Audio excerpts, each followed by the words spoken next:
Wedding Cake Dreams is not a bad film, but you definitely need to suspend disbelief, and I will explain what I mean by that in a moment. This was released in 2021. It's directed by Brooke Nevin, and it's written by Casie Tabanou and Ali Spuck, with a cast including Donna Benedicto, Markian Tarasiuk, and various others. And I apologise if I've mispronounced any of those names. And it's about a girl called Casie, or a woman called Casie, who, when she was a girl, had a dream about the person she was going to marry. She dreamt about the love of her life. And fast forward however many years, and she meets that person.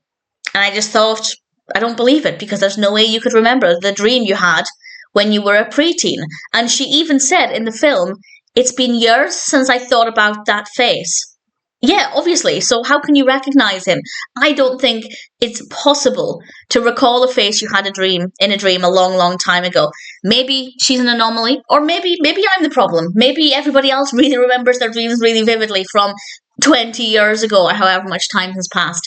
But I found it really unrealistic.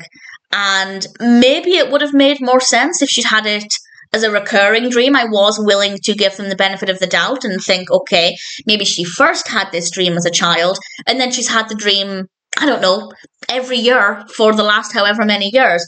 But as she said in that direct quote, it had been a long time since she saw that face. So I think that part of it was very, very poorly written.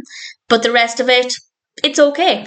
They are in the process of planning a wedding. The wedding is for her sister, and that part of it works well. I think the wedding setting was a really good topic. Everything tied together there really well. And of course, Carrie's dilemma is, what does she do with this information? You can't exactly walk up to somebody and say, oh, by the way, when I was 12, I dreamt of your face.